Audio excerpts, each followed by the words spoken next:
ভারতীয়দের যে হত্যাকাণ্ড আমাদের দেশে যে চালানো হলো যেটি, এবং এরপরে প্রধানমন্ত্রীর সাথে আপনি খুব ক্ষিপ্ত হয়ে কথা বলেছেন, তার ফলশ্রুতিতে যেটা জানতে চাচ্ছিল আপনার কাছে, যে আপনার সাথে কি হয়েছিল এরপরে?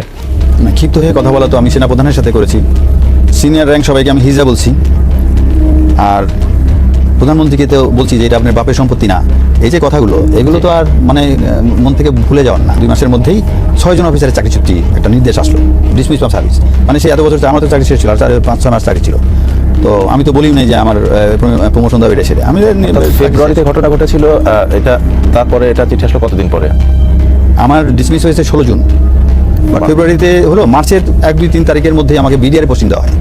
সে পোস্টিং দিলে তারপরে আমি বিডিআর হেডকোয়ার্টারে ছিলাম, এবং এখানে যখন তদন্ত দেখছিলাম, আমি বিভিন্ন জায়গায় ইন্টারফেয়ারেন্স করা শুরু করলাম, এবং দেখলাম যে এখানে তদন্ত ঠিকমতো হচ্ছে না। তখন আমাকে বিডিআর ডিজি আমার পরিচিত ছিল, কিন্তু উনি আমাকে আর বিডিআর সদর দপ্তরে রাখলেন না, উনি আমাকে কুড়িগ্রাম পাঠিয়ে দিলেন। এই গেলাম, আমি বিডিআরের চাকরি করতে শুরু করলাম। তো করছি, ওখানে যা দেখলাম যে এই কয়েকদিনের মধ্যে কি করছে, ইন্ডিয়ার ওই কুড়িগ্রাম বর্ডারে কিছু এলাকা তার কাটা বেড়াতে দখল নিয়েছে। তার কাটা সরানো হলে কিন্তু আমি যুদ্ধ শুরু করবো এখন। আমার সিও হলে আমার ঠেকায়, এই থামো শাট আপ, ডোন্ট টক, বসে তার ওদিকে যায়, কিছু করতে পারে না। এখন আমি কথা বলতেছি ঠেকান।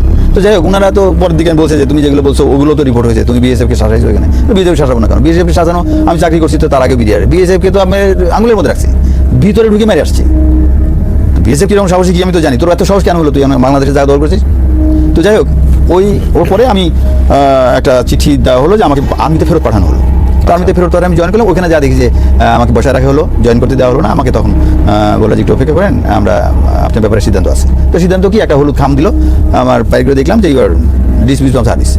ভালো কথা, আর কি করার আছে, চাকরি থেকেই তারা বহিষ্কার করে দিল। তো ওই বহিষ্কার করলে আমি তখন চলে আসলাম। এটা আমাকে করা হলো রংপুর ডিভিশনে, আমাকে দেওয়া হলো।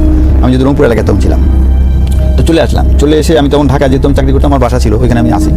তো এর মধ্যে কয়েকদিন পরে আবার আমাকে বলা হলো যে ডিসমিস যাদের করা হয়েছে, এরা যদি ক্ষমা চেয়ে একটা দরখাস্ত দেয়, তাহলে তাদেরকে পেনশন বেনিফিটগুলো দেওয়া হবে। আমি বলছি যে ক্ষমা চাবো, অপরাধ করলে তো চাবো। আমি আমার দৃষ্টিতে আমি কোনো অপরাধ করিনি, আমি ক্ষমা চাইতে পারবো না।